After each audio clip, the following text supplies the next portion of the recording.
Shalom saudaraku semua yang dikasihi Tuhan Yesus Kristus. Selamat berjumpa lagi dalam renungan pada hari ini.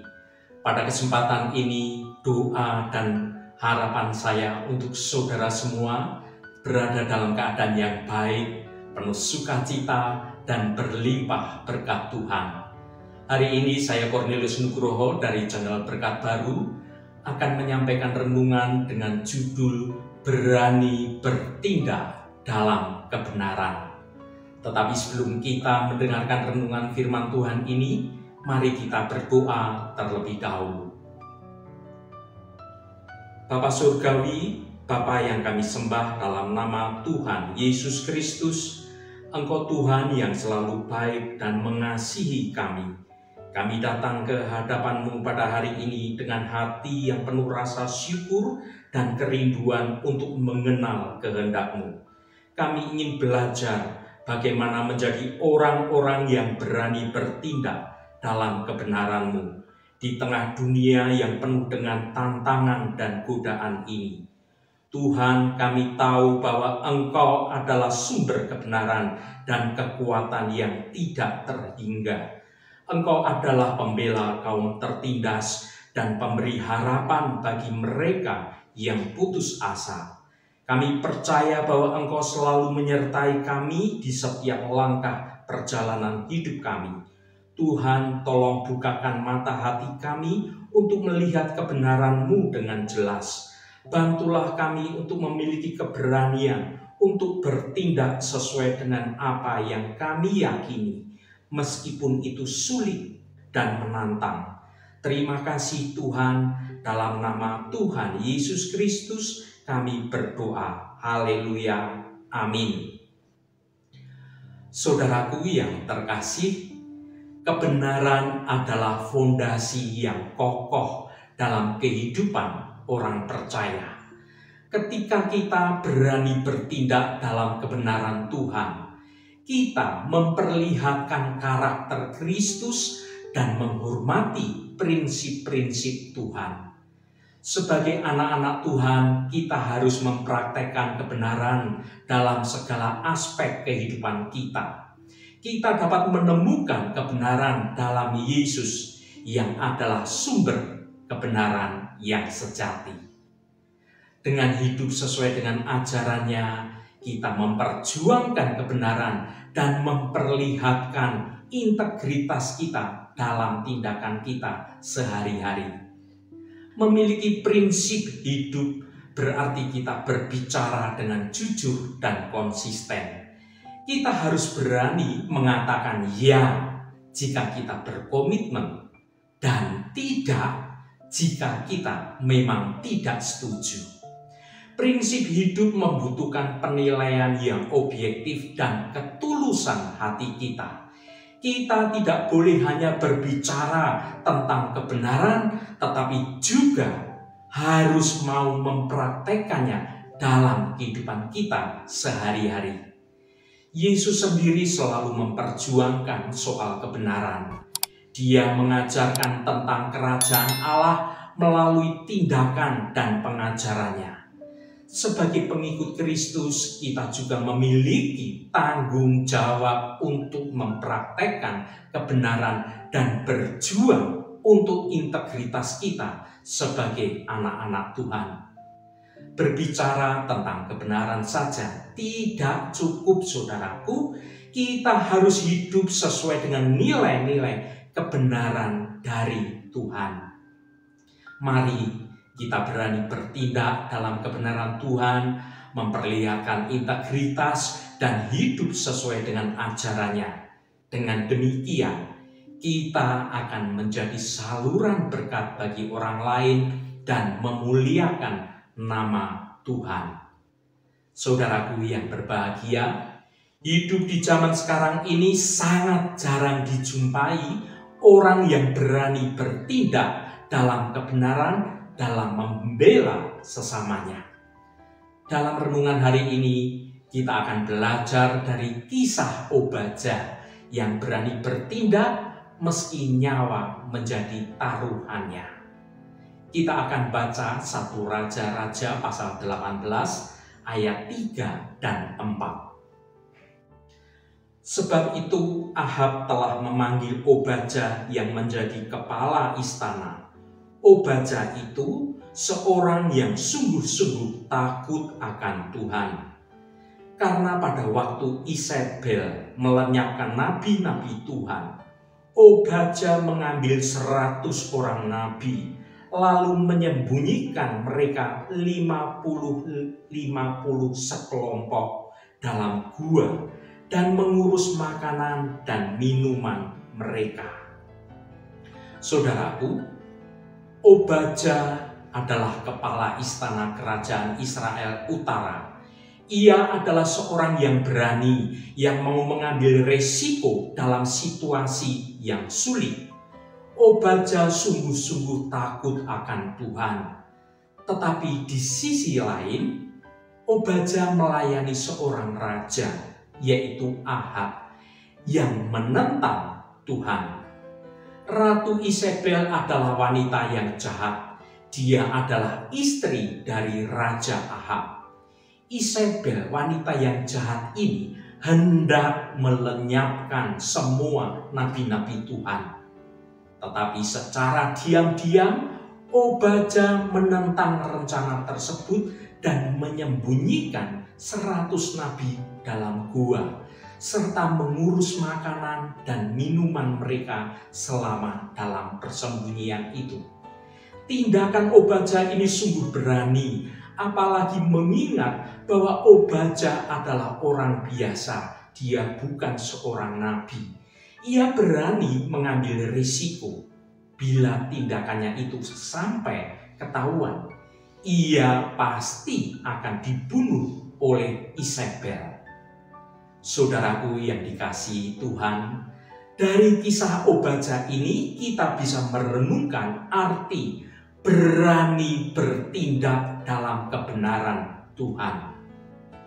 Ada 3 poin penting dari firman Tuhan yang sudah kita baca ini, saudaraku. Yang pertama, berani melawan arus. Kerajaan Israel Utara saat itu dikuasai oleh penyembahan Baal.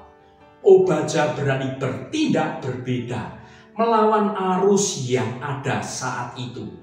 Hal ini menjadi tantangan bagi kita di zaman sekarang ini untuk berani bersaksi dan hidup sesuai firman Tuhan, meskipun kita berbeda dengan lingkungan yang ada di sekitar kita.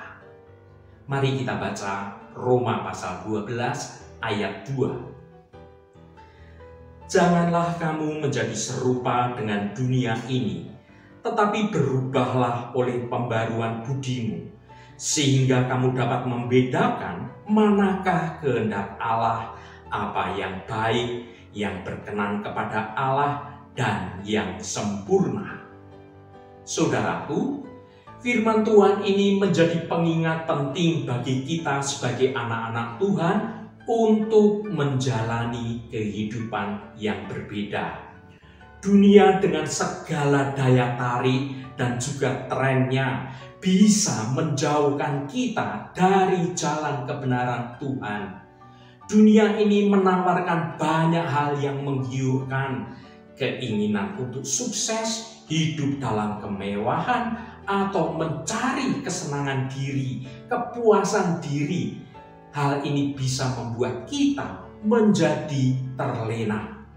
Sikap dunia yang mementingkan diri sendiri, ada iri hati, dan mencari popularitas pun, hal ini bisa mempengaruhi cara kita berperilaku dalam kehidupan sehari-hari. Melalui firman Tuhan yang kita baca ini, kita diajak untuk berubah oleh pembaruan budimu. Hal ini berbicara tentang transformasi internal diri kita. Kita perlu memperbarui pola pikir dan cara pandang kita sesuai dengan ajaran kebenaran Tuhan. Ya saudaraku, menjadi berbeda dari dunia ini memang mudah diucapkan, tetapi tidak mudah untuk dilakukannya. Ada saatnya kita perlu menolak mengikuti tren yang tidak sesuai dengan kebenaran iman kita, atau berani menyuarakan kebenaran meski akhirnya kita menjadi tidak populer. Namun inilah panggilan kita sebagai orang-orang Kristen.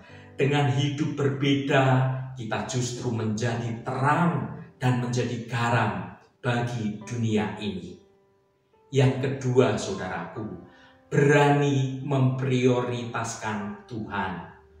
Obaja takut akan Tuhan lebih daripada takut pada Raja Ahab atau takut kepada Isabel. Ini mengingatkan kita bahwa kesetiaan kita kepada Tuhan harus yang terutama meskipun menghadapi tekanan dalam hidup ini, karena kita setia kepada Tuhan. Mari kita baca Matius pasal 6 ayat 33. Tetapi carilah dahulu kerajaan Allah dan kebenarannya, maka semuanya itu akan ditambahkan kepadamu.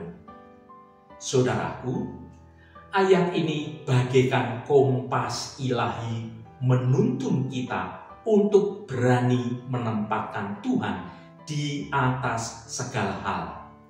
Di tengah hiruk-pikuk dunia dan penuh kecemasan dan ambisi, mudah sekali kita terjebak di dalam materialisme, mengejar harta, mengejar kesenangan sesaat, dan melupakan hal yang terpenting dalam hidup kita sebagai anak-anak Tuhan, yaitu hubungan kita dengan Sang Pencipta. Memprioritaskan Tuhan bukan berarti kita mengabaikan kebutuhan dan tanggung jawab kita di dunia ini. Justru dengan mencari kerajaannya terlebih dahulu, kita akan menemukan jaminan bahwa kebutuhan kita akan dipenuhi oleh Tuhan. Yesus meyakinkan segala sesuatu itu akan ditambahkan kepadamu. Mengertilah saudaraku bahwa memprioritaskan Tuhan itu membutuhkan keberanian, membutuhkan kesungguhan dan juga komitmen yang kuat. Kita perlu berani melawan arus dunia yang seringkali bertentangan dengan nilai-nilai kebenaran kita. Kita perlu berani memilih jalan yang penuh dengan kerendahan hati, dengan ketaatan, dan dengan penuh kasih sayang. Yang ketiga, yang terakhir, berani bertindak dengan iman. Meski situasinya berbahaya, Obaja tetap bertindak melindungi para nabi Tuhan. Ini menunjukkan imannya kepada Tuhan yang akan melindunginya. Kita pun di zaman sekarang, kita dipanggil untuk bertindak berdasarkan iman, bukan hanya berdiam diri saja, saudaraku. Mari kita baca Yakobus pasal 2 ayat 17. Demikian juga halnya dengan iman. Jika iman itu tidak disertai perbuatan, maka iman itu pada hakikatnya adalah mati. Saudaraku, ayat ini seringkali digunakan untuk menekankan pentingnya tindakan dalam kehidupan kita sebagai anak-anak Tuhan. Namun, apa artinya sebenarnya dari ayat ini? Dan bagaimana kita bisa berani bertindak dengan iman di dunia yang penuh dengan tantangan ini? Iman adalah keyakinan kita kepada Allah dan kepada janji-janjinya Tuhan. Ini adalah dasar kehidupan kita sebagai anak-anak Tuhan. Tanpa iman, tidak mungkin kita dapat menyenangkan Tuhan, berkenan dalam hadirat Allah. Namun iman bukan hanya tentang percaya saja. Iman ini juga suatu tindakan yang nyata yang harus kita praktekkan dalam kehidupan kita sehari-hari. Yakobus dengan jelas mengatakan bahwa iman tanpa perbuatan adalah mati. Artinya, iman kita harus terlihat dalam tindakan yang nyata dalam kehidupan kita. Kita harus menunjukkan iman melalui kasih kita kepada orang lain, melalui ketaatan kita kepada Allah, dan juga pelayanan kita kepada sesama. Berani bertindak dengan iman adalah pilihan yang harus kita buat setiap saat. Ini bukan tentang menjadi sempurna, tetapi tentang mengambil langkah maju dengan iman, meskipun kita merasa takut atau merasa ragu-ragu. Ketika kita bertindak dengan iman, kita menunjukkan kepada banyak orang tentang kasih Allah, dan kita membuka diri untuk mengalami hal-hal besar yang Tuhan sediakan bagi kita. Tidak sedikit orang percaya ditempatkan Tuhan dalam posisi yang tidak sejalan dengan imannya. Kita mungkin bekerja di perusahaan yang menghalalkan praktek-praktek kecurangan. Apakah kita berani menjunjung kekudusan di tengah lingkungan yang membiarkan dan melegalkan pelanggaran hukum ini? Keputusan untuk hidup dalam kebenaran mungkin membawa kita pada situasi yang tidak kita harapkan. Tetapi hidup dalam ancaman risiko pun tidak akan merintangi Tuhan dalam menyatakan pembelaannya. Pahamilah dan mengertilah saudaraku bahwa Allah selalu bersama dengan Anda, dan Tuhan akan memberi Anda kekuatan yang Anda butuhkan untuk berani bertindak dengan iman. Percayalah kepadanya, ambil langkah maju, beranilah bertindak dalam kebenaran Tuhan, dan saksikan apa yang Tuhan akan lakukan dalam membela dan memberkati hidup Anda semua. Haleluya, Tuhan memberkati kita semua. Mari kita tutup renungan ini dengan berdoa.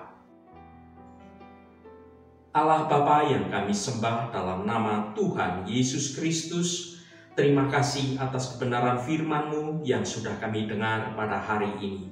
Bapa di surga, kami datang ke hadapan-Mu hari ini dengan hati yang terinspirasi oleh kisah Obadja, seorang hamba yang berani dalam kebenaran di tengah-tengah bangsa yang saat itu menyembah berhala, yang saat itu menentang Engkau ya Tuhan. Seperti Obadja, kami ingin memiliki hati yang berani untuk membela kebenaran-Mu di dunia yang penuh dengan dosa dan ketidakadilan ini. Bapa, kami ingin memiliki hati yang berani seperti Obadja. Kami ingin setia kepadamu bahkan ketika hal itu sulit dilakukan. Kami ingin bertindak dengan bijaksana dan penuh kasih dalam membela kebenaran-Mu. Tuhan, kami tahu bahwa dunia ini penuh dengan tantangan dan juga godaan. Ada banyak orang akan mencoba untuk menarik kami menjauh dari kebenaran-Mu ya Tuhan. Tapi kami ingin seperti Obadja yang tetap teguh pada imannya meskipun dikelilingi oleh kegelapan bahkan ancaman sekalipun. Tuhan, tolonglah kami untuk selalu ingat bahwa Engkau selalu bersama kami. Engkau adalah sumber kekuatan dan keberanian kami. Engkau akan selalu membela kami dan membantu kami untuk melakukan apa yang benar. Terima kasih Tuhan. Roh Kudus akan menolong kami untuk kami sungguh-sungguh mau mendengar kehendak-Mu dan rancangan-Mu dalam hidup kami. Tuhan, secara khusus kami berdoa untuk saudara-saudara kami dimanapun berada, yang saat ini sedang menderita sakit atau sedang mengalami pergumulan dalam hidupnya. Kami mohon jamahan-Mu Tuhan agar kuasa penyembuhan boleh terjadi pada saudara-saudara kami yang sedang menderita sakit. Jamahan dan lawatan Engkau juga terjadi pada saudara-saudara kami yang sedang dalam pergumulan dan persoalannya. Engkau bukakan jalan keluar bagi mereka. Engkau memberi cara-cara yang baru dalam hidup mereka. Biarlah dalam hidup mereka boleh menikmati berkat-berkat kemurahan-Mu. Terima kasih Tuhan. Berkati mereka yang hari ini berulang tahun Tuhan. Engkau tambahkan 1 tahun lagi. Terima kasih buat anugerah-Mu, umur panjang di tangan kanan dan kekayaan serta hormat di tangan kiri. Berkat Tuhan mengalir bagi setiap mereka yang hari ini berulang tahun. Tuhan berkatilah kami di sepanjang hari ini, dalam segala tugas dan aktivitas kami, dalam studi dan pekerjaan kami, dalam pelayanan kami, dalam usaha kami, dan dalam segala hal. Tuhan akan berkati. Dan kami memiliki hidup yang menyenangkan hati Tuhan. Dan hidup kami dapat menjadi berkat juga bagi sesama kami. Terima kasih Tuhan, segala hormat, pujian, dan ucapan syukur hanya bagi nama-Mu yang kudus. Saudaraku, mari kita berdoa Bapa kami. Bapa kami yang ada di surga, dikuduskanlah nama-Mu, datanglah kerajaan-Mu, jadilah kehendak-Mu di bumi seperti di surga. Berikanlah kami pada hari ini makanan kami yang secukupnya, dan ampunilah kami akan kesalahan kami, seperti kami juga mengampuni orang yang bersalah kepada kami. Dan janganlah membawa kami ke dalam pencobaan, tetapi lepaskanlah kami daripada yang jahat. Karena Engkaulah yang mempunyai kerajaan dan kuasa dan kemuliaan sampai selama-lamanya. Saudaraku, bukalah hatimu dan tengadahkan tanganmu. Terimalah berkat Tuhan. Tuhan memberkati engkau dan melindungi engkau. Tuhan menyinari engkau dengan wajah-Nya dan memberikan kasih karunia. Tuhan menghadapkan wajah-Nya kepadamu dan memberikan damai sejahtera. Berkat anugerah dari Bapa Surgawi, cinta kasih karunia dari Tuhan Yesus Kristus dalam persekutuan dan penghiburan Roh Kudus menyertai kita semua sekarang ini dan sampai selama-lamanya. Dalam berkat Tuhan Yesus Kristus, haleluya, amin. Puji Tuhan saudaraku semua, saya percaya firman Tuhan hari ini sudah menjadi berkat yang akan menuntun hidup kita semua. Roh Kudus senantiasa menolongmu dan menuntunmu hidup dalam jalan kebenaran Tuhan. Saudaraku, saya sangat senang sekali jika Anda berkenan memberikan komentar pada konten video ini dan bagikan renungan ini pada teman dan sahabat Anda, agar renungan ini bisa menjadi berkat juga bagi mereka. Terima kasih saudaraku, sampai bertemu kembali. Shalom, Tuhan memberkati.